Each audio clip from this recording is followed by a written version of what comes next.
É o Jorge Tacchini, ele é jornalista, ele é professor universitário e dono da Escriba, uma empresa de produção de conteúdo. Tacchini, você está aqui? Olá. Boa noite. Olá, boa noite. Muito bem-vindo, Tacchini. E ele vai falar sobre os novos modelos de negócios. Eu já fiz uma apresentação rápida, agora esteja à vontade, se apresente, Tacchini. Okay. E o microfone é seu. Muito obrigado. Queria agradecer o convite da Fernanda, da Lenice e da Júlia. A Lenice, eu tive a honra de ser colega dela e amigo da Editora Abril. A Júlia foi minha aluna na SPM, onde eu funciono. Bem, tenho certeza que a Lenice já fez aí uma apresentação mais do que generosa sobre este que vos fala aqui nessa noite de hoje. Eu sou um jornalista formado pela Universidade Metodista de São Paulo, na turma de 85, e foi quando eu entrei na Editora Abril pelo curso Abril de Jornalismo, que era um curso que a Abril fazia para atrair ali os melhores formandos, né, o que eles chamavam de talentos, né, os formandos. Eu acabei entrando na Abril, onde fiquei 16 anos. Entrei lá como foca, né, jovem, acabei me tornando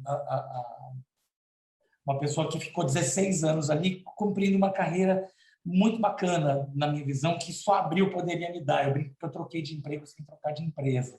Então, eu passei por um monte de revistas dentro da Abril, né, Placar, Casa Cláudia, enfim, eu brinco que eu acho que só não passei na Exame e na Manequim, nas outras acho que eu passei por todas da época. Era uma outra faculdade, né? Exatamente, era uma outra faculdade. E de repente eu tive ali um pequeno desvio na minha carreira, que meu sonho era ser repórter a vida inteira, mas acabei recebendo da Abril um convite para enveredar por um outro lado, né, assumindo uma posição já de chefia dentro das revistas. Me tornei redator-chefe da revista Quatro Rodas e logo depois me tornei diretor da revista, um dos diretores mais jovens da história da Abril, e de uma revista tão importante quanto Quatro Rodas, que foi uma oportunidade de ouro, né, para um garoto, eu tinha 27 anos na época, muito pouco tempo de formado, né, mas foi uma experiência muito bacana. A ponto de foi tão bacana, e eu brinco que foi uma coisa quase como um meteoro, né, que se consome muito rápido. Acabei ficando na direção da Quatro Rodas de 94 a 99, depois me transferi para o núcleo de viagem e turismo, fiquei como diretor de redação da revista Terra, Caminho da Terra, até 2001. Nesse meio de caminho, a Abril me proporcionou experiências fantásticas, como ser jornalista visitante na Time, na Newsweek, na National Geographic. Fui para Stanford fazer um curso de publishing, também patrocinado pela Abril, uma empresa sempre muito generosa. Só que o ciclo se encerrou, né? Acabou se encerrando muito rápido.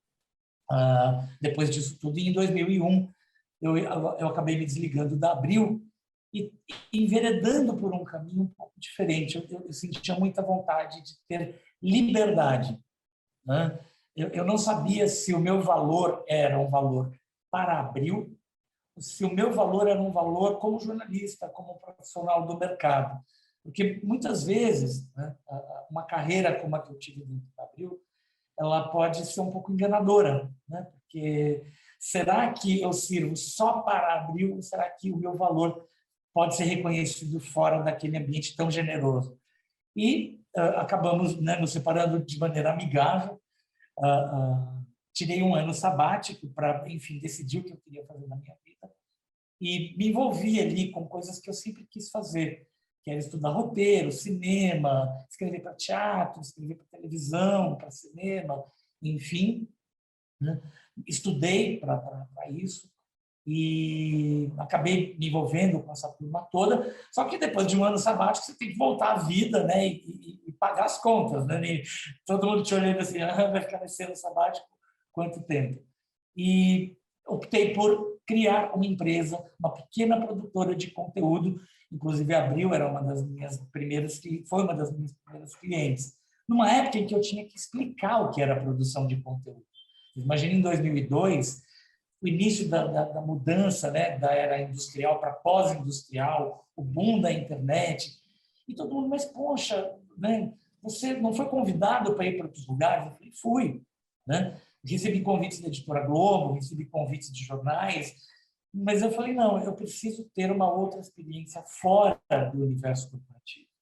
E, quem sabe, talvez eu volte, deixe ali as portas abertas. Montei minha empresa e comecei a me dedicar também a uma segunda carreira paralela, que era a de professor universitário.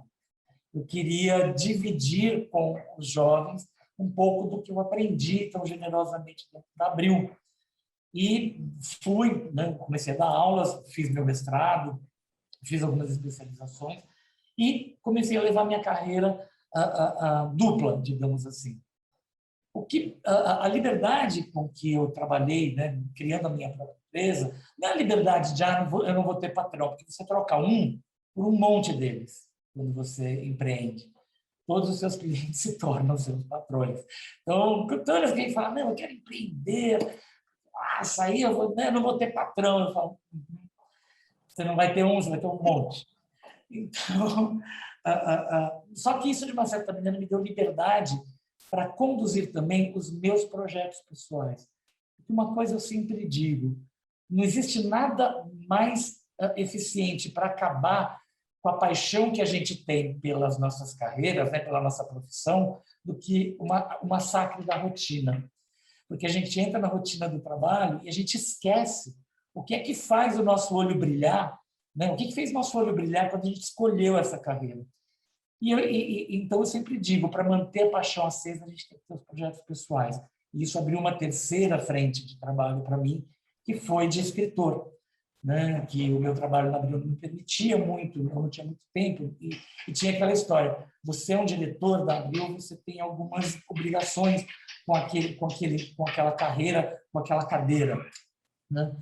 E, dessa forma, eu pude enveredar também pelo lado da escrita, né, literária, acabei escrevendo um livro que, surpreendentemente, foi muito bem, se tornou um best-seller, que foi o livro O Doce Veneno do Escorpião, né, Bruna Surfistinha.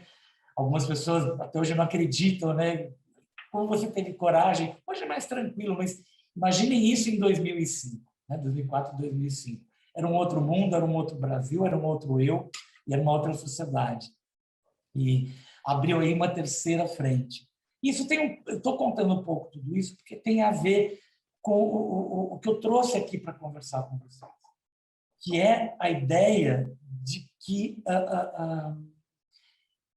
às vezes, quando algumas portas se fecham ou quando até a nossa idade chega, parece que o mundo não tem espaço para a gente. Ao contrário, eu acho que a gente tem que usar ali a nossa força e os nossos talentos para cavar o nosso espaço, de verdade.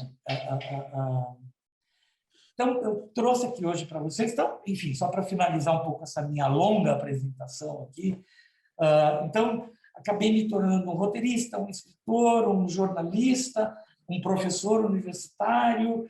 E meu pai, quando eu era mais jovem, ele falava assim: o que você vai ser quando crescer? Eu nunca queria me decidir. E eu falava para meu pai: talvez eu não queira crescer para não ter que decidir. Porque são tantos os interesses, são tantas as paixões, são tantas as habilidades que a gente pode desenvolver que seria muito difícil ter que escolher uma só. Eu acho que ter essa mentalidade, né, usando uma expressão da moda, esse mindset, é muito bacana porque todo dia acaba sendo um dia em que algo novo pode surgir e alguma porta nova pode se abrir. Pra vocês terem uma ideia, a minha primeira carreira de verdade nem foi de jornalista, foi de ator. Eu fui um ator mirim, né, digamos assim. Eu comecei muito jovem e ainda hoje não abandonei. De vez em quando alguém me convida para fazer alguma coisa como ator e eu faço, para alimentar e manter ali latente e vivo também não sei se é um talento, mas essa vontade e esse espaço de expressão. Então, enfim, depois desse longo introito, né, eu posso compartilhar a tela, Lenice? Pode, à vontade. E a Júlia te ajuda aí se você precisar. Perfeito. Aqui para mim está dizendo que eu não estou autorizado. Ju, libera ele para... Já está liberado, pode tentar de novo. Liberado. Ah, bom. Então, enfim, né? Nosso papo hoje é o futuro do trabalho, a nova economia e os formatos de trabalho, que é uma baita responsabilidade falar desse tema, né? Jorge Tarquini sou eu e a data de hoje. Eu queria começar fazendo uma provocação. O século XX era o século em que a gente tinha muito orgulho de receber uma placa dessa, né? De tantos anos, 25 anos de dedicação, 30 anos. E isso era muito importante para nós lá no século XX. Era uma maneira de a gente consolidar as nossas carreiras. Nós éramos mal vistos se nós pulássemos muito, né, de um emprego para o outro, de uma empresa para outra. Tanto que os recrutadores sempre perguntavam: mas por que você ficou tão pouco tempo nessa empresa? Por que você ficou tão pouco tempo nessa cadeira? E a gente sempre tinha que ter ali uma resposta na ponta da língua. Hoje, a pergunta é outra. Por que você ficou tanto tempo nessa empresa? Por que você ficou tanto tempo nessa cadeira? Novos tempos. Então, a ideia aqui é a gente passar um pouquinho por esse caminho dessa mudança do mundo do trabalho. Então, esse era o século XX. Agora, a gente tem um século... né? Então, a gente falava de empregos de longa duração, a gente falava de ascensão vertical, né? Como eu também, eu entrei como foca, respondendo carta de leitor na Abril, virei repórter, virei editor e cresci até ocupar um cargo de direção. A gente fala de vários cargos numa mesma organização, mesmo mudando também de áreas, o que era possível. E a alta especialização, ou seja, era tudo nos levando para nos tornarmos aquele especialista naquele assunto. Então, exemplo, muita gente entrou, né, tem formação de economia, de administração de empresa, de engenharia, e vamos supor que entrasse ali numa empresa da área farmacêutica. Só ia se especializando até virar um expert no mundo da farmacêutica, né?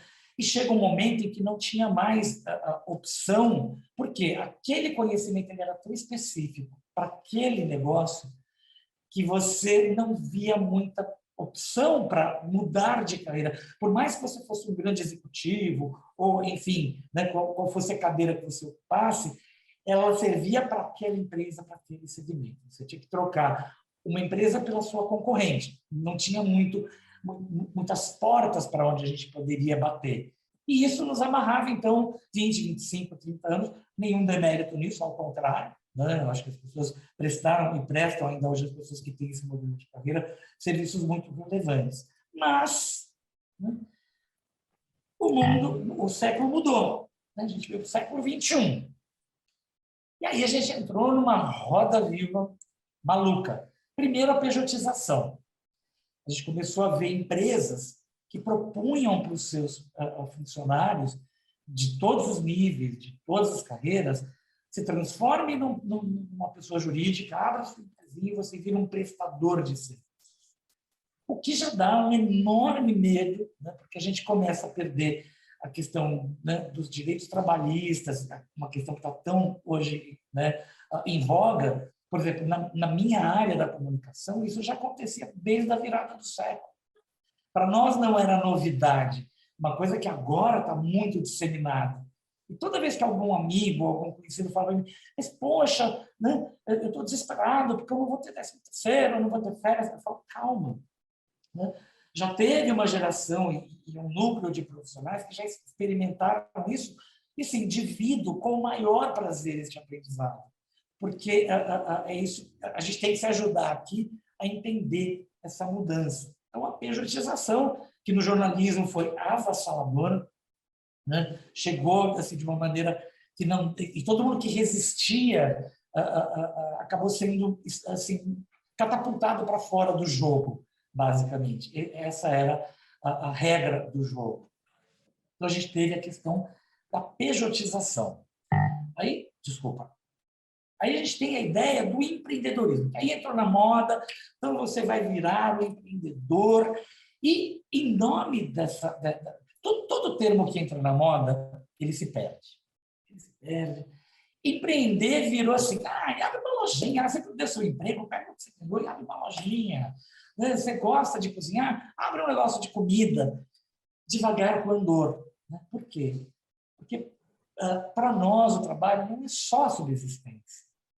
Né? Eu acho que a gente tem ali um componente de ter prazer, de ter realização no que a gente faz.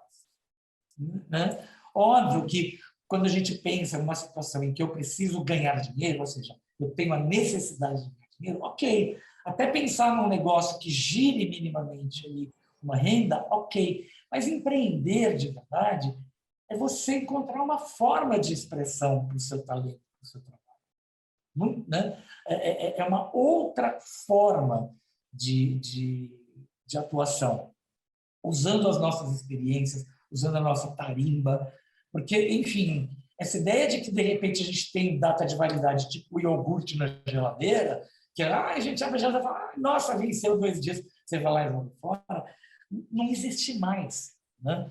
Então, isso é uma coisa que joga a favor de nós, que estamos ali com o RG um pouco mais avançadinho, porque houve um movimento que, sim, de repente nós não servimos para nada, como um iogurte vencido. Aí as corporações se encheram de jovens talentos, com muita garra, muita visão de futuro. Todos eles já tinham, com 25 anos, feito 2 pós, especialização não sei aonde, feito Harvard, ido para Londres, morado em Katmandu. Bacana, né? Chegam todos com aquela vibe, né? Super bacana. Só que as empresas jogaram o bebê com a água do banho. Ou seja, jogaram fora uma série de preceitos, uma série de aprendizados que foram embora com as pessoas que saíram, basicamente.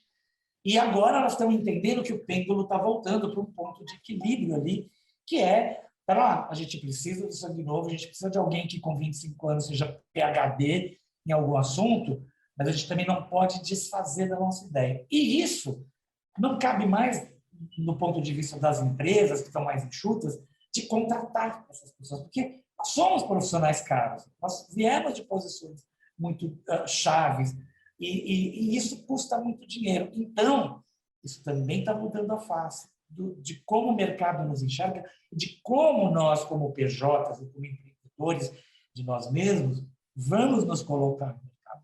A gente vai avançar nesse assunto também. Tá? Estou só fazendo uma aberturona aqui. Aí a gente, né, falou de várias carreiras.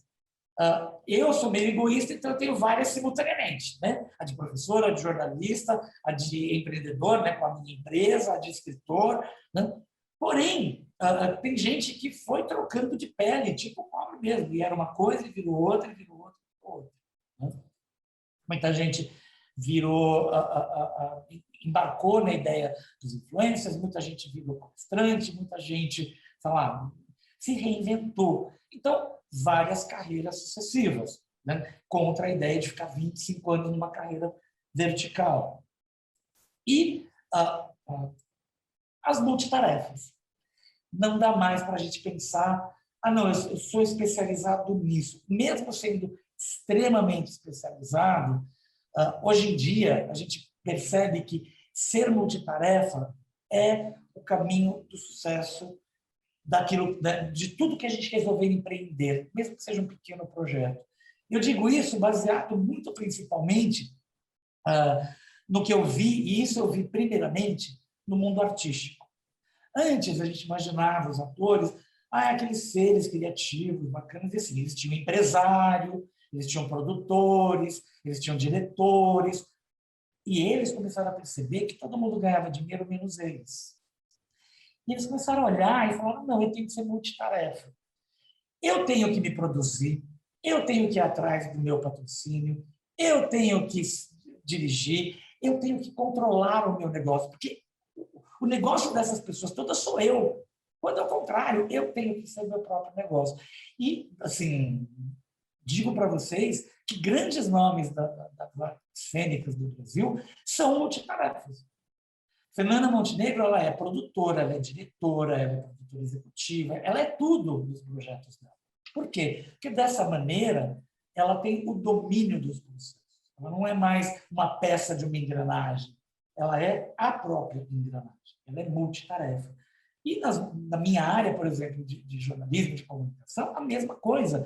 E quando a gente olha Como o jornalismo corporativo das grandes redações, das grandes empresas, não entendeu isso, a gente leva de 7-1 dos influencers. Que eles entenderam, eles são multitarefas, eles negociam seus cachês, eles negociam os posts patrocinados, eles produzem, todo mundo trabalha para eles. Eles são a marca, eles são a cara daquilo e eles são multitarefas. E a pluralidade de habilidades. Eu brinco que assim, tem muita coisa escondida esquecida nas nossas gavetas, que a gente nem lembrava que a gente sabia fazer. A gente nem lembrava que tinha, sei lá, feito karatê com 15 anos, tocado violão com 20. Sei lá, quais são essas habilidades todas que eventualmente podem fazer parte, né, do que nós somos hoje? Vamos abrir essas gavetas, vamos tirar de lá essa pluralidade de habilidades. Já aconteceu, por exemplo, de eu conseguir um trabalho porque eu tinha uma pequena habilidade musical, que eu nem lembrava. Eu tinha feito conservatório com 14, 15 anos, fiquei lá até os 20, nem lembrava, praticava pouco e tal. E aí, enfim, de repente, essa pequena habilidade que não tinha nada a ver, em princípio, com o que eu faço, acabou se tornando um diferencial. Então, basicamente, eu brinco que nós viramos todos artistas do Cirque du Soleil. Quanto mais bolinhas a gente conseguir manter no ar, melhor. Não é fácil. Tem um caminho aí, um treinamento, a gente tem que estar disposto para isso. E aí eu digo para vocês, como é que toda essa história que eu contei agora começou? Começou com o boom da internet, né? E a nova economia. Então, de repente, na virada do século XX para o século XXI, houve o que a gente chamou de boom da internet. Algumas pessoas eram céticas e não acreditavam, isso daí é uma curiosidade, tipo, né, curiosidade de circo. Vai passar, né, não vai acontecer nada com isso. Outros abraçaram a ideia de saída e mergulharam naquele mundo, né, da internet, enfim, entenderam aquilo e se arriscaram naquilo. E hoje, né, principalmente agora na pandemia, meu Deus, né?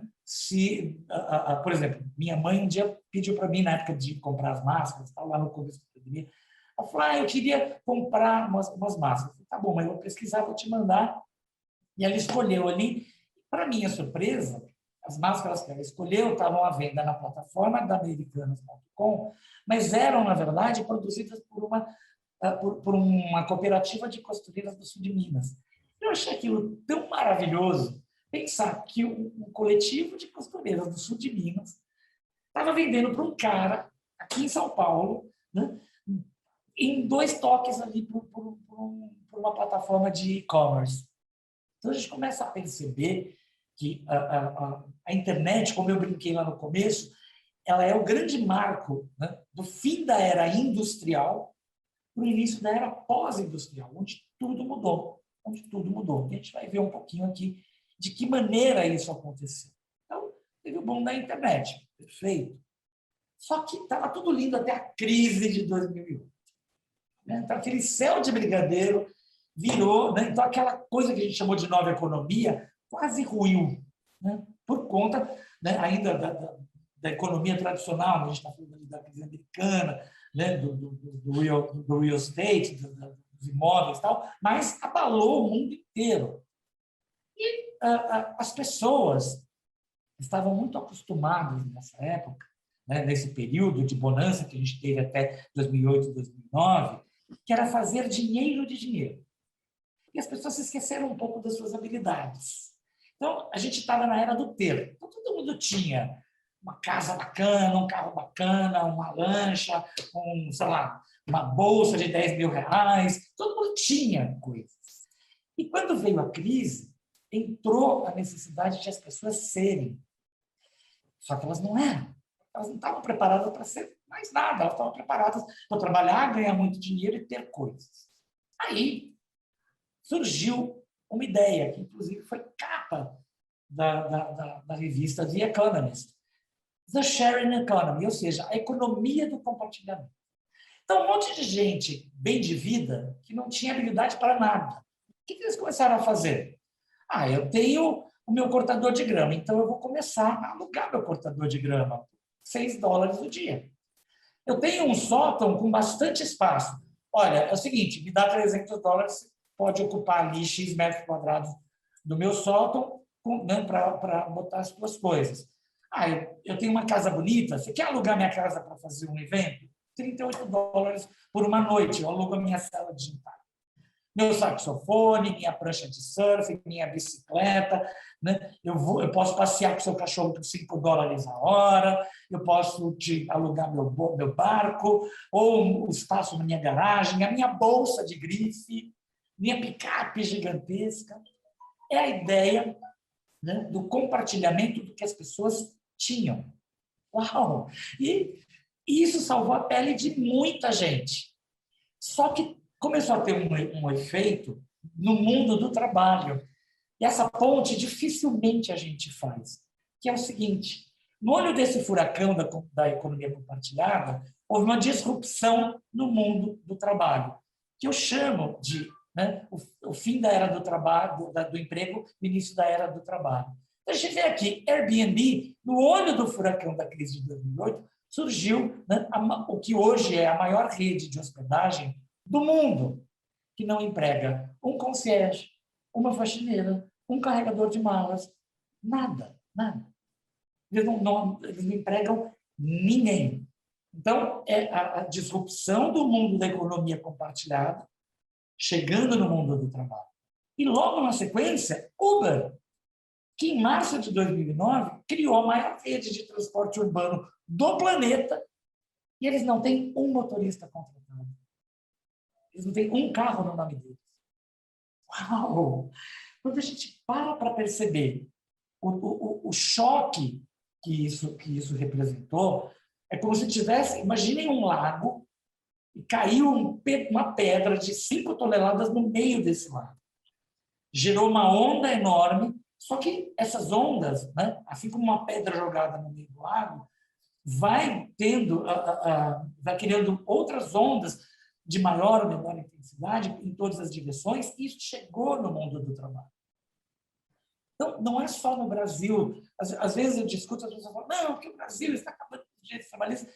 Eu entendo, a gente pode discutir, porque o Brasil tem uma situação de trabalho muito complicada. Né? O que a gente vai fazer com os milhares de cobradores de ônibus, de frentistas, se a gente não investir na formação técnica dessas pessoas?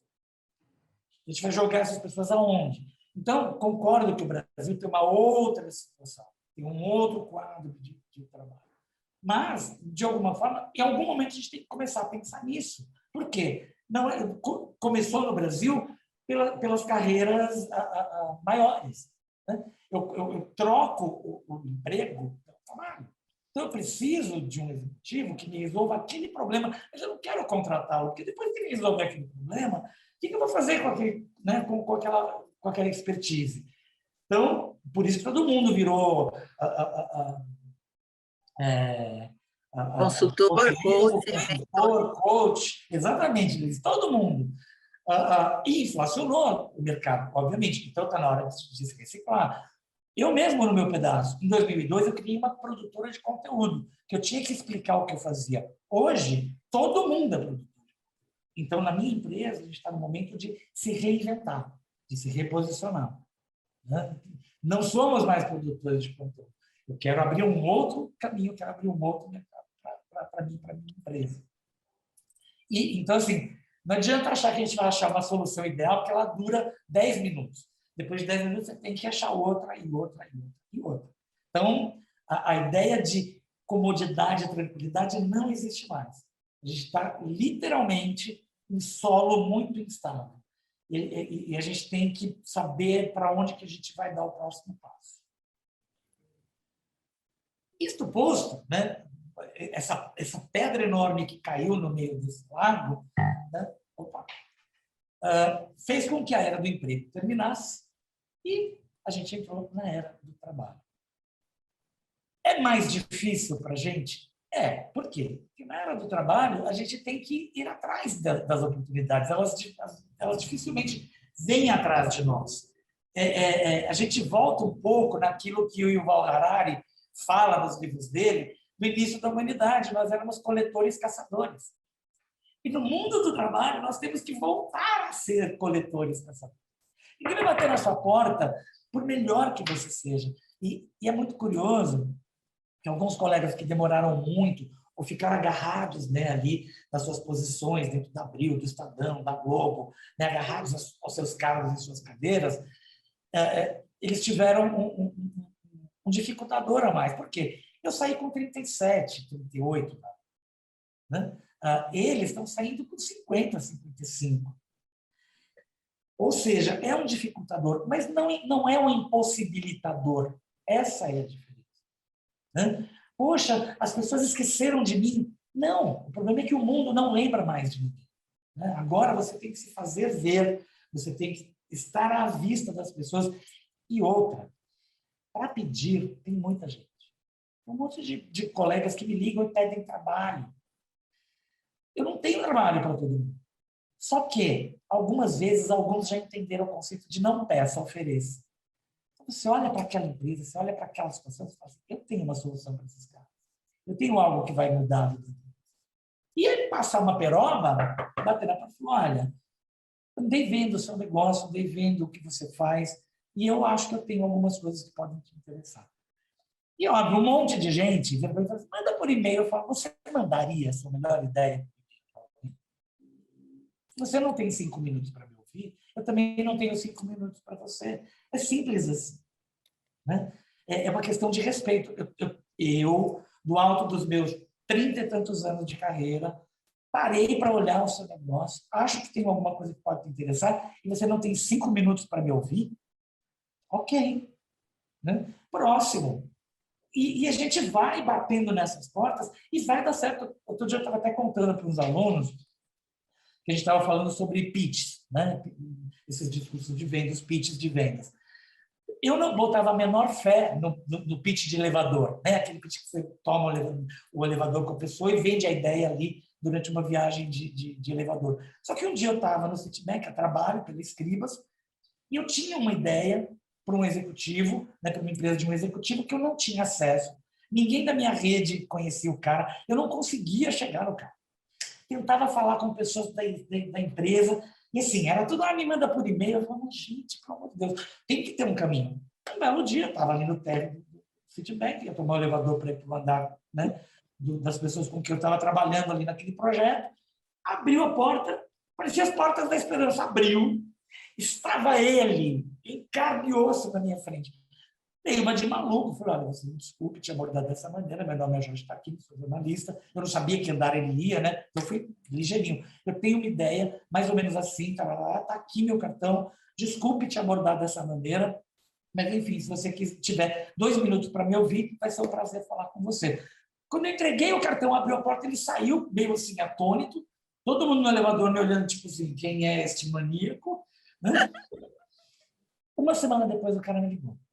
Óbvio, o cara me stalkeou nas redes, pesquisou quem eu era. Ou seja, tudo que a gente acha que é de valor para nós, que as pessoas deveriam ver, elas vão ver quando nós formos visíveis para elas.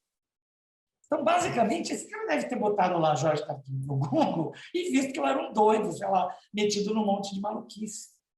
E resolveu que valia a pena gastar 2 minutos, no mínimo ia ser divertido, né? Conversar comigo. Então, eu ainda pensei, na época, ainda estava muito em voga, o livro da Bruna tinha voltado à moda por causa do filme, então eu falei, bem, no mínimo o cara vai querer saber como é que foi escrever o livro.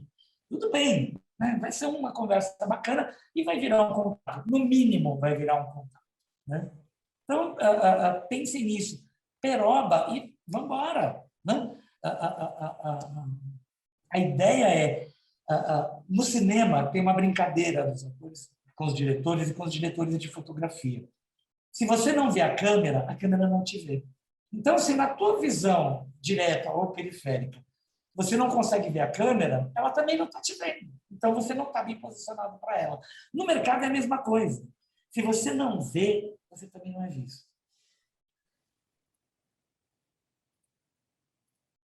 Então, era do trabalho. Se reinventar. Então, assim, pensem no seguinte. Né, é coisa de BBB. Eu sou ex-BBB. Você não é ex-diretor de nada. Você é você.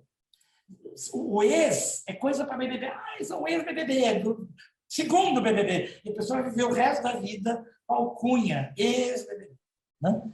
Então, assim, eu sei que é muito difícil a gente se desfazer dessa bagagem, porque é motivo de orgulho. As nossas carreiras são motivo de orgulho, mas elas não nos definem, não podem nos definir no presente.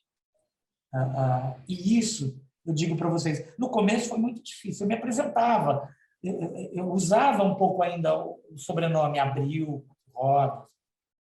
Durou pouco, até que eu percebi que não. Né? Então, às vezes eu ligava, né? Alguém falava, mas Jorge Tarquini da onde?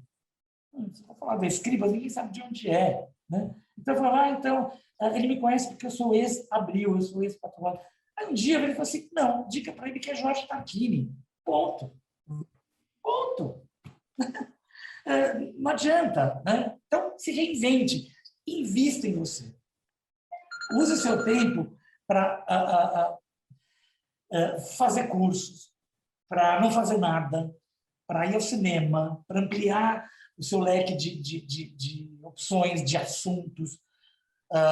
Porque hoje em dia é muito curioso como a ideia das conversas giram em torno de coisas que antigamente a gente talvez nunca falasse no universo do trabalho.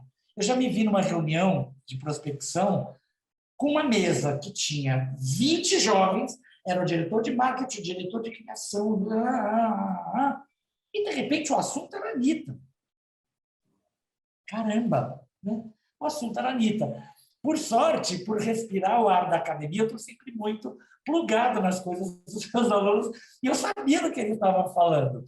Porque, na época, eu ainda usava barba, e minha barba ficou branca. Então, um dia me deu um insight. Eu falei, caramba, entro eu, né, tipo assistente do Papai Noel, né? Gordinho, barba branca, cabelo branco. Aí a molecada toda olha e fala assim, meu Deus do céu, o que esse senhorzinho está fazendo aqui? Você não precisa virar um garotão, você não precisa começar a usar camiseta de banda de rock e all-star para ir nas reuniões. Mas você tem que mostrar ali que você está minimamente plugado e se reinventando o tempo todo. E ao conhecer suas habilidades, você vai saber transmiti-las de uma maneira melhor. Porque uma coisa é você soltar um comentário qualquer e aquilo muda. E eu já percebi, algum comentário que eu faço, dependendo do interlocutor, muda a reação dele para mim. É impressionante como isso funciona, porque a gente está falando de habilidades humanas.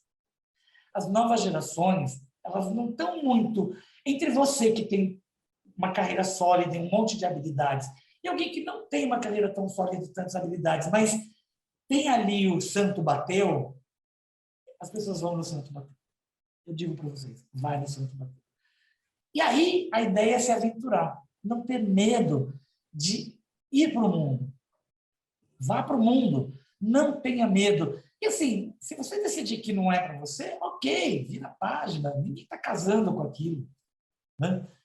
Eu costumo comentar que eu, às vezes, tiro uma tarde ou outra, na época pré-pandemia, espero que volte logo, eu ia à aceleradora do Google, que se chama Campus São Paulo, fica aqui no Paraíso.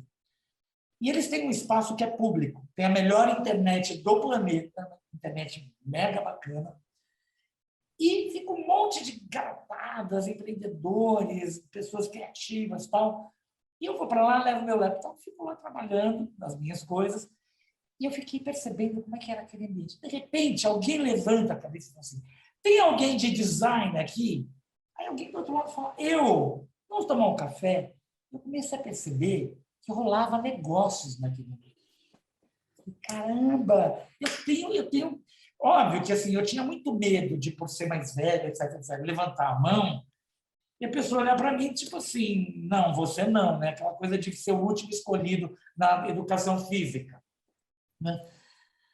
Só que um dia, eu falei, não, eu fui decidido. Eu falei, se rolar, eu vou. Primeiro dia não aconteceu nada, na segunda vez que eu voltei, alguém falou assim, tem alguém de conteúdo? Eu levantei a mão. Todo mundo olhou para mim. Né? Aí a pessoa falou, vamos tomar um café? Vamos. E rolou o projeto. Por quê? era um garoto assim, que estava iniciando ali a sua startup de tecnologia, e ele entendia muito de tecnologia, só que surgiu a ideia, a oportunidade de um projeto em que ele precisava de conteúdo. E ele não tinha mais vaga ideia de como fazer. Resultado, ele não me contratou, ele me propôs uma parceria. Éramos parceiros naquele projeto. Então, eu me aventurei, né? Empreendi projetos. Né? E eu botei de novo se aventurar. Porque, no começo, eu tinha muito medo de dizer, isso eu não sei fazer. Então, no começo da minha pequena produtora, eu falava, não, porque a gente produz conteúdo assim, blá, blá, blá, texto, blá, blá, blá. Aí a pessoa fala, você faz livro? Livro eu não faço. Você faz projeto audiovisual? Eu não faço. Até uma vez ele falou assim, não, eu vou dizer que eu faço e vou descolar um parceiro que faça. Vai ser o meu projeto, eu vou chamar alguém que faça e vamos trabalhar nisso. Fizemos livros, fizemos cinema, fizemos rádio. Hoje, se a pessoa fala assim, você constrói prédio? Eu falo, vamos embora. Aí vamos lá. Quem é o arquiteto que eu chamo para ser meu parceiro? Quem é o engenheiro? Quem é a incorporadora que eu vou chamar para trabalhar comigo? Ou seja, se aventurar. E o mais legal é que isso é de mão dupla. Muitos parceiros, por exemplo, da área de audiovisual, me ligam e falam assim, cara, acabei de fechar um negócio de um livro. Falou, bacana, e você vai ser meu parceiro para produzir esse livro. Perfeito, o job é dele, o projeto é dele. E ele falou, nossa, me deu até um frio na barriga quando os caras falaram, você também faz livro? Né? Porque ele estava ali para um projeto de audiovisual, ele falou, você faz livro? Ele falou, eu disse sim. Eu falei, então, vamos embora. E chega no último, que é a autogestão da carreira. Lembra quando eu falei dos artistas? Eles gerem a carreira. Não está na mão de ninguém, de nenhum empresário que vai passar a perna, de alguém que vai dizer não sem você saber. É você. É tudo em você. Na minha empresa, eu aprendi muito rapidamente que eu precisava me cercar de pessoas que tinham talentos complementares aos meus. Então, por exemplo, minha sócia, ela não é da área de comunicação, ela é da área de gestão. Por quê? Porque eu não quero perder tempo, eu não sei fazer, não consigo fazer, e eu preciso de alguém confiável. Então, ok, minha sócia é da área de gestão. Tudo bem que ela aprendeu muito da área de comunicação e eu aprendi muito da área de gestão, mas, enfim, fica ali uma maneira bacana de a gente trabalhar. Então, o novo conceito é você é o seu produto e o seu próprio empreendimento. E aí a gente volta naquela ideia de empreender, não é você só abrir a bendita da lojinha que todo mundo quer que você abra. Porque, basicamente, o grande desafio na área do empreendedorismo é que você tem dois caminhos para empreender. Eu preciso ganhar dinheiro de alguma forma. O outro não, eu quero olhar e ver alguma coisa, que eu veja uma oportunidade, que eu me enxergue fazendo, que eu tenha talento. Por quê? Não adianta. Eu tenho um amigo que, enfim, é jornalista, e um belo dia ele me ligou e falou assim, comprei 2 franquias do Bon Grillé. Você está maluco? Não, você está maluco? Como assim? Não, porque dá dinheiro. Eu falei, mas está em você? Assim, cozinha, cheiro de cozinha, ficar cheirando a batata frita, a bife fritando, é a sua praia? Não, mas não, eu boto os funcionários. E ele achando que assim, é o senhorzinho de engenho, ele ia dar ordens ali, até que houve o primeiro domingo que ligaram para a casa dele às 9 da manhã. Era a administração do shopping falando, seus funcionários não estão aqui ainda. O shopping vai abrir daqui a pouco, sua loja não pode estar fechada. Resultado, vai ele, a mãe, a mulher, os filhos, todos para o shopping. Um fica na cozinha, outro fica no caixa, outro fica no balcão. Resultado, durou 6 meses ali. Vendeu as 2 franquias. Então, essa ideia de, isso dá muito dinheiro. Gente, desculpe, a gente passou da fase de sonhar ter uma Eliangra e um helicóptero e uma lancha. A gente tem que agora pensar em alguma coisa que una as duas coisas. Por quê? Sendo muito sincero, a gente está numa descendente, vou aqui usar uma expressão, não sei se vai ofender alguém, do tesão. Então, a gente tem que aproveitar aquilo que nos dá realmente tesão. Né? Quando ele viu, o Bon Grillé, dinheiro, bacana. Legal, eram 2 shoppings bacanas, só que assim, no 3º domingo que ele e a família tiveram que ir, que o funcionário saiu do shopping às 11 da noite, foi para a balada e não voltou às 9 da manhã, no domingo, ele entendeu que aquilo não era para ele. A menos que ele tivesse dinheiro para investir e alguém gerenciar a loja por ele. Ok, você quer ser um investidor anjo? Tem um monte de gente com boas ideias precisando de um investidor anjo. Aí tudo bem, você vai ficar ali no bem bom. Mas se você quiser ter uma expressão profissional, pense nisso. Então, você é o seu produto, você é o seu próprio investimento.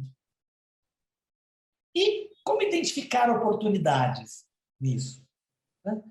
Pense como as suas experiências de vida e profissionais podem resolver problemas reais. Lembra que eu falei de você ficar ali procurando, né? Tipo a galinha ciscando ali para achar as minhocas? É exatamente a mesma coisa. Nossa, eu li uma notícia no jornal, algum colega comentou comigo alguma coisa daquela empresa, eu tive ali num espaço de cowork e vi ali algumas oportunidades. Uau, é isso! Né? Como é que as suas experiências e as suas habilidades podem resolver problemas do mundo real? É a velha ideia. Qual que é a oportunidade, sei lá, de lançar uma água tipo Bonafonte, uma água mais leve, com menos sódio e menos potássio? Uau, tem um monte de gente que tem problemas renais, que precisa tomar muita água, só que quando toma água mineral, tem problema de sobrecarregar o rim. Então, eles precisam de uma água mais leve, que quando a gente olha a formulação, é uma água com menos sódio e menos potássio. Perfeito! Então, eu tenho ali uma oportunidade de mercado. Agora, lançar mais uma água, tá, eu vou ser um entrante no mercado em que eu não vou ter diferencial. Então, use o seu diferencial, os seus diferenciais. Aí a sua carreira conta, a experiência conta e as suas habilidades contam. Porque, exemplo, tem muita gente que tem hobbies que são fantásticos. Tem gente que é especialista em música, tem gente que é especialista em um monte de coisas, que coleciona, que, enfim, que acompanha determinados segmentos, determinados assuntos. Uau! Né? Eu tenho um amigo que não é jornalista, só que ele virou um blogueiro de política. Por quê? Porque ele gosta tanto. Ele fez oficina municipal, ele fez curso de política, fez curso de gestão pública, e assim, está na beira, né, de virar candidato. Eu falo para ele, entra na carreira política, vira, você gosta, e a política precisa de gente preparada, que não seja abelhuda, né? Enfim. Mas está lá com o blog dele e tal, aquilo abriu portas para ele nos negócios também, porque quando as pessoas começaram a ver que ele não era só um cara que estava ali falando de política, uau, que é o que eu falo, hoje é muito simples. Você está visível. Atire a primeira pedra em mim. Quem nunca, ao ouvir falar de alguém, não foi no Google e colocou o nome da pessoa, stalkeou a pessoa na cara dura. É o que a gente faz. Vai no Face para ver a cara da pessoa, vai no LinkedIn da pessoa. É isso que a gente faz. Né? Então, vamos usar isso a nosso favor. Já que nós estamos em praça pública, vamos embora, vamos tirar proveito disso profissionalmente. Né? Então, pense como suas experiências de vida e profissionais podem resolver problemas reais. Lembra do ofereça, não peça? É muito mais fácil. Você vai receber muitos nãos. Só que, como ninguém vai bater na sua porta, e para pedir tem um monte de gente, e para oferecer tem poucas, esse já é um diferencial de saída. Tem pouca gente oferecendo e muita gente pedindo. Emprego, trabalho, o que quer que seja. Oportunidades. Então, eu sempre uso essa imagem. Pensem que vocês são o Rio Amazonas. O Rio Amazonas ele é caudaloso, ele é grande, ele é bonito, é o maior rio do mundo, é a reserva de água do mundo. Porém, vejam quantos afluentes. Né? Cada afluente desse aqui carreia para o Rio Amazonas um tipo de peixe, um tipo de solo, um tipo de água, um tipo de vida. Né? O tipo de planta que cai em cada um desses afluentes, que é carreado para o rio principal. Pare e se olhe como o rio Amazonas. Você é o rio Amazonas. Pense em tudo que te abastece, até as experiências humanas e pessoais servem, basicamente. Quantas pessoas, diante de adversidades enormes, deram uma guinada na sua vida? Né? Recentemente, faleceu o pai daquele garoto, Ota, aquele menininho japonês que havia sido assassinado pelos seguranças do próprio pai. Foi uma guinada de vida. Recentemente, nas minhas lembranças recentes, né, eu estava pensando em como foi a guinada de vida, por exemplo, da Viviane Senna. Enfim, né, era uma mulher que tinha sua própria carreira e, de repente, a ideia do Instituto Ayrton Senna trouxe ela para o campo social. Ela virou uma empreendedora social. Então, pensem, será que vocês também não poderiam mudar o mundo com as suas habilidades? Como a Labora muda? Vocês serem uma startup, serem uma ONG. Enfim, são tantas as opções hoje em dia de a gente se realizar humano e profissionalmente. Então, pensem em vocês como esse enorme rio caudaloso, vivo, né, que vai desaguar no mar, né, e vai contribuir para esse oceano que é a vida pessoal e profissional do mundo todo. E o que significa empreender? Né? Já que a gente está falando tanto disso. Não significa abrir a lojinha, como eu disse. É pegar uma ideia e colocar em prática. Simplesmente isso. Então, nem toda ideia vai dar certo de saída, nem toda ideia é maravilhosa de saída. Quando a gente olha, né, e eu acho que a Fernanda pode comentar depois, pensar numa startup, pensar num novo negócio, você vai cair, levantar várias e várias vezes. Tanto que existe no mundo do empreendedorismo uma expressãozinha que chama eu vou ter que pivotar o meu projeto. Pivotar é uma maneira elegante de dizer assim, olha, não deu certo, estou voltando para a prancheta. E eu vou redesenhar algumas coisas do meu projeto. Então, a ideia sozinha é só uma ideia. Quando você pega, põe no papel, planeja, e eu sei que todo mundo aqui tem experiência, tem cabedal para isso, de traçar bons planos, né? Tendo em mente qual é o problema, qual é a necessidade, qual é o desejo que eu vou resolver com essa minha ideia. Porque a ideia genial pela ideia genial, a história prova que tem um monte que vai se perdendo pelo caminho. Quando a gente não sabe para quem a gente está fazendo efetivamente aquilo, como chegar naquelas pessoas, enfim, planejar de verdade. E a gente planeja a carreira, a gente planeja a vida, da mesma forma que a gente planeja uma viagem. Para onde vai, com quem vai, que dia volta, se vai de avião, se vai de carro, quem vai junto. Enfim, trazer todo esse cabedal.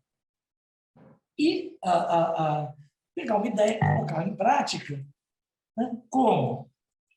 Modelos de trabalhos inovadores, parcerias, atuar por jovem, alimentar network, frequentar coworks e, enfim, transformar tudo isso em oportunidades de negócio. Tá? Não de um emprego, não de um trabalho fixo, não de, sei lá, mas de uma certa maneira você vai se manter vivo no mercado. E é isso que importa. Resumo da ópera. Descubram-se, aventurem-se, desdobrem-se.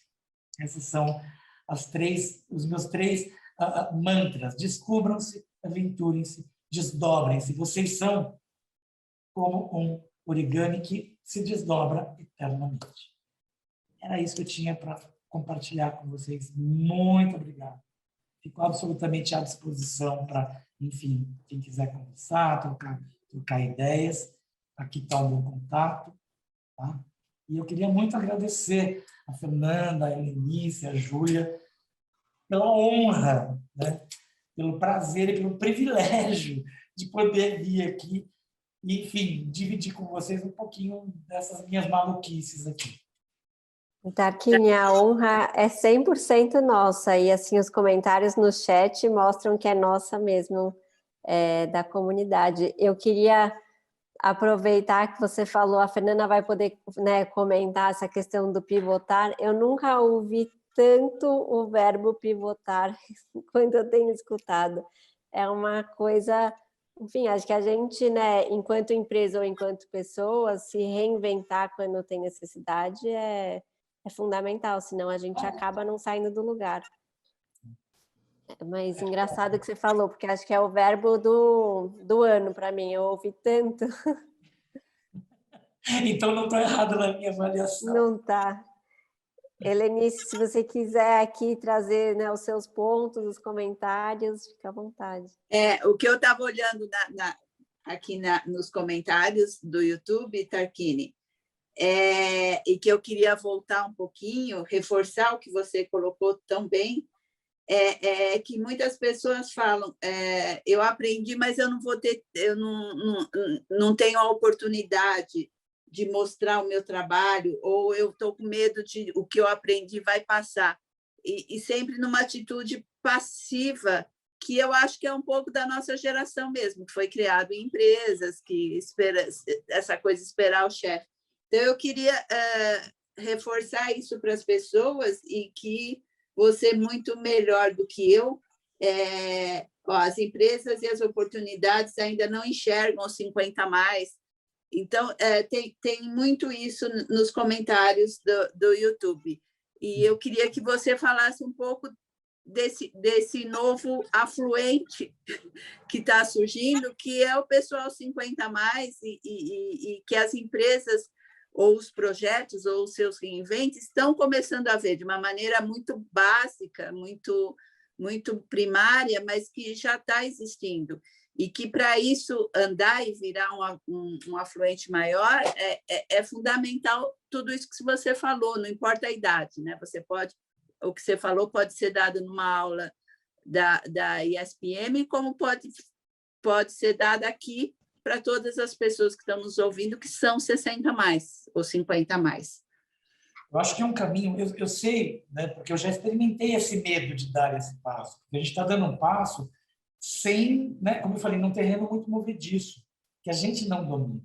Né? Para a molecada é muito fácil esse mundo todo das conexões, é tudo muito natural, eles são nativos disso. E nós não. Nós somos seres, digamos assim, da era industrial. Né? Nós somos analógicos, basicamente.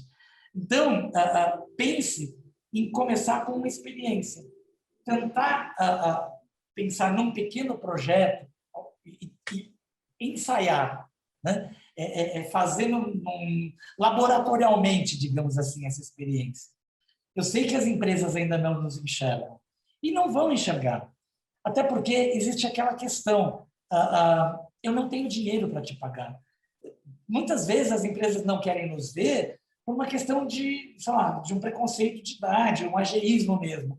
Mas muitas delas também não têm estofo, não têm cacife para pagar o que eles acham que a gente deve receber, que a gente merece receber. Então, às vezes, é uma escolha até econômica. Agora, de que maneira nós podemos, então, nos oferecer? Eu brinco que é um pouco como hotéis 5 estrelas. Se você quiser pagar barato num hotelzão 5 estrelas, passe uma segunda e uma terça-feira lá. É mega barato. Você vai pagar 1/3, 1/4 de uma diária numa segunda-feira. Óbvio que na sexta-feira o preço é normal, você vai pagar lá R$1.000 uma diária num hotel. Né? E eu digo isso porque eu falei, eu queria ter uma noite no Unique. Caramba, né? E não dava, não tem como, é muito caro. Não tive dúvidas. Peguei depois de um feriadão de 4 dias, agendei segunda-feira. Segunda-feira, bacaninha, meio-dia cheguei no hotel, né? E me hospedei, e foi fantástico, porque o hotel estava tranquilo, a piscina estava tranquila, todo mundo te tratando mega bem, porque, enfim, não tinha correria, né? E paguei muito menos do que o hotel cobra, efetivamente. Então, a ideia de que a gente está se valorizando é exatamente essa. Você vai ter, né, o meu talento, a minha experiência e a minha visão num projeto que aqui cabe no seu bolso. E quando eu falo para trabalhar por projetos, aqui na Escribas a gente trabalha exatamente dessa maneira. Eu tenho ali 5, a gente chama de raiz, né, que é a casinha da abelha. Então, dentro dessa raiz, eu tenho cada face dessa figura do hexágono, eu tenho ali meu parceiro comercial, meu parceiro de audiovisual, meu parceiro de arte, meu parceiro de tecnologia, e eu aciono cada um deles conforme os projetos. E melhor, cada um deles pode trazer para dentro da Hive projetos, como eu falei. Né? O cara de audiovisual chegou e falou, olha, eu disse que eu fazia livro. Bacana, ele trouxe o projeto para dentro da Hive, a gente acionou todo mundo, o cara de arte, eu de conteúdo, o cara de fotografia, e cada um de nós, no que cobrou, destinou 10% para ele, porque o cliente era dele. Então, eu estou remunerando o fato de ele trazer o cliente para dentro da minha área. Então, a ideia de né? A gente está vivendo a era da colaboração, do co-work, do co-living, tudo é Da coletividade. coletividade. Então, não tenham medo. E, assim, pode ser que você participe de centros de colaboração que não deem nada. Só que outros vão sim trazer algumas coisas. É muito mais fácil vencer na remada esse mar turbulento, quanto mais gente estiver remando junto, basicamente. E lembrando que, assim, pense num pequeno projeto que você possa oferecer para algumas empresas nas quais você possa ter algum tipo de abertura, porque é muito bacana. Por exemplo, até brinquei, meu primeiro cliente na Escribas foi Abril, de que eu tinha me divorciado um ano antes. Comecei a produzir conteúdo para Exame, para Veja, para a área comercial, e aí abriu uma outra face dentro da minha produtora, porque no começo eu era uma produtora de conteúdo editorial, porque as redações estavam se enxugando e eles estavam contratando PJs para fazer as revistas, os especiais, e falei assim, bem, já que eles estão contratando, a gente contrata a minha empresa. Uau, imagina, para Abril foi uma mão na roda, um diretor de redação que eles não estavam pagando como diretor de redação, entregando para ele projetos inteiros prontos. Eu entregava o disquete para ir para a gráfica. Então, eu reunia povo de arte, povo de foto, povo de tudo que precisava, reportagem, edição. E, uau! Enfim, eu continuei trabalhando na Abril, de uma certa maneira. Só que aí, o pessoal de publicidade vai fazer, mas você também pode fazer coisa de publicidade? Passei a peroba na cara e falei, sim. Fui lá, achei parceiros de publicidade. Às vezes tem clientes que falam, por exemplo, mas você também organiza coisas, né, de RP? Né? Eu não trabalho com assessoria, mas se precisar, eu tenho o meu parceiro de assessoria, eu tenho o meu parceiro de RP. Se ele precisar de uma campanha de imagem, tarará, ok. Como agora eu tenho parceiros para fazer gerenciamento de redes sociais. Eu não domino nada de redes sociais. Só que se alguém vira para mim e fala assim, Escribas faz gerenciamento de redes sociais, eu vou falar, não, eu só produzo conteúdo. Não, vamos embora, eu vou ganhar pelo conteúdo e meu parceiro vai ganhar pelo gerenciamento de redes. Então, percebam que eu sei que é dar um passo nisso. Não vai ser fácil, mas requer persistência. A ideia de pivotar, que até a Fernanda comentou, gente, assim, eu brinco que todo empreendedor, se ele levantar a calça, vai estar com o joelho ralado, porque caiu e ralou o joelho várias vezes. Contando aqui da maneira como eu estou contando, parece que foi assim, um mar de rosas. Não, a gente caiu e levantou, caiu e levantou, caiu e levantou dezenas de vezes. Tanto que, quando foi minguando, por exemplo, a área editorial, a gente entrou em crise. Por quê?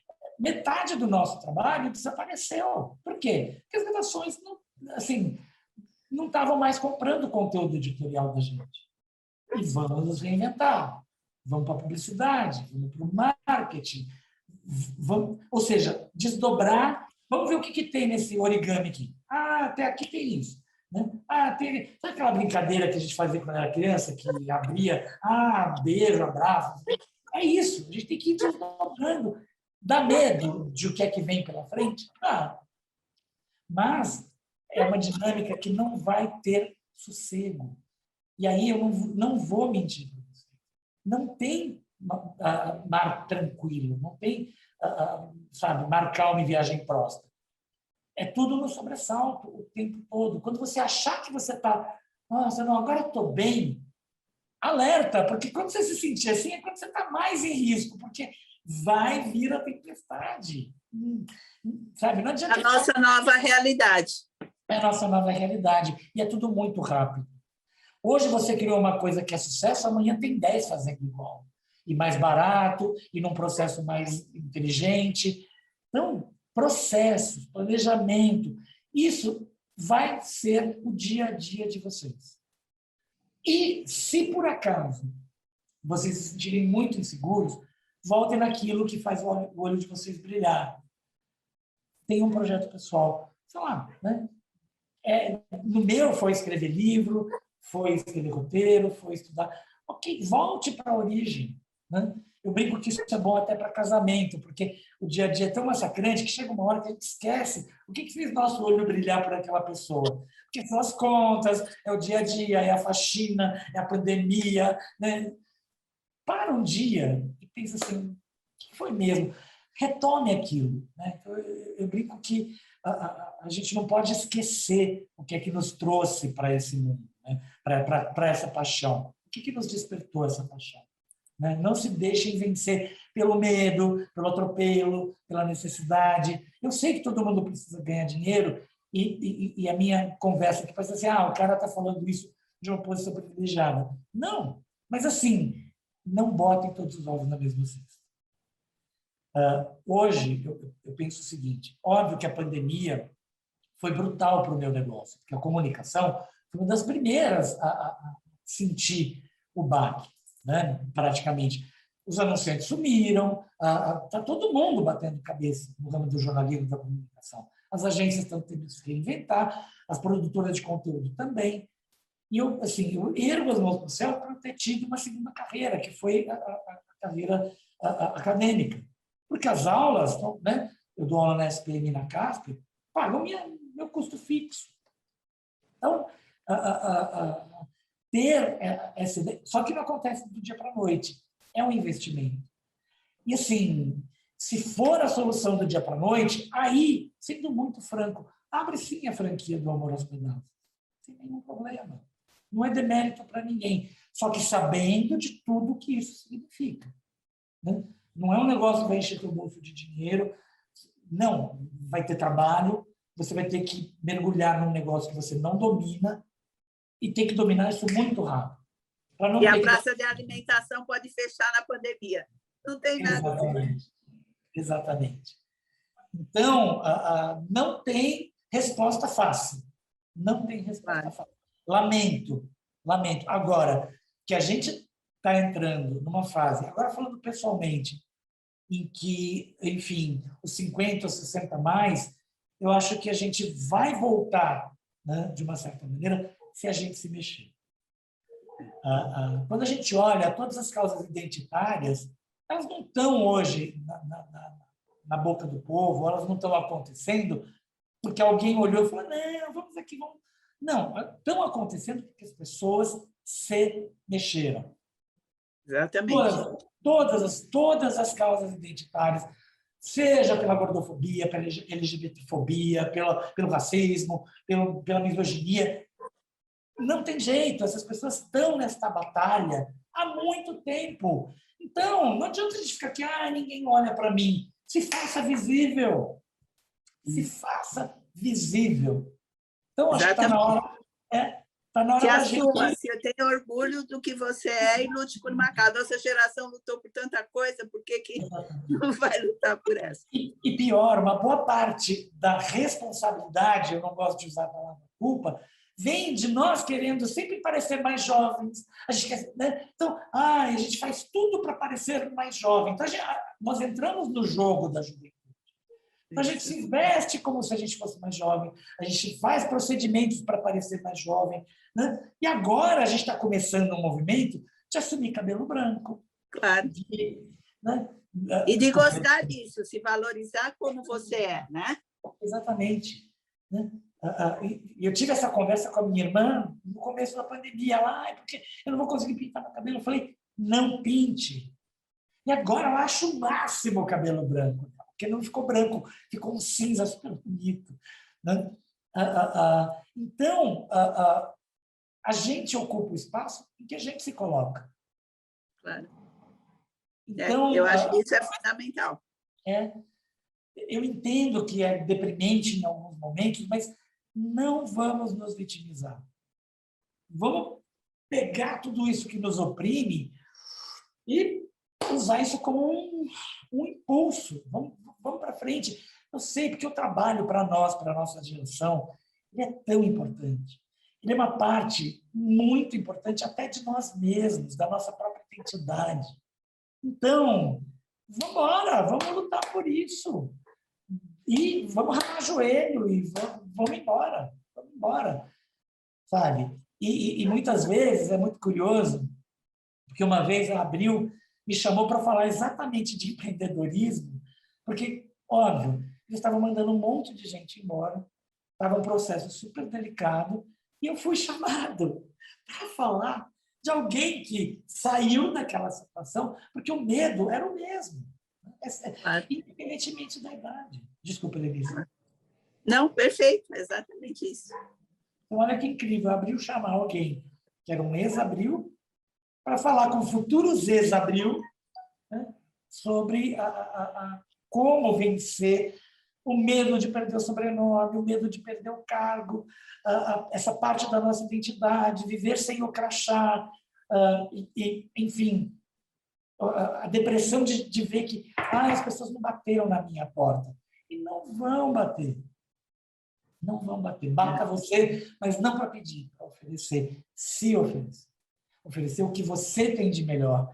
E não se preocupe. Pode ser qualquer coisa, tipo a Claudinha Judice, que não só trabalhou essa dor, como criou uma pousada maravilhosa. Se reinventou. Então, assim, não tenham medo de se reinventar.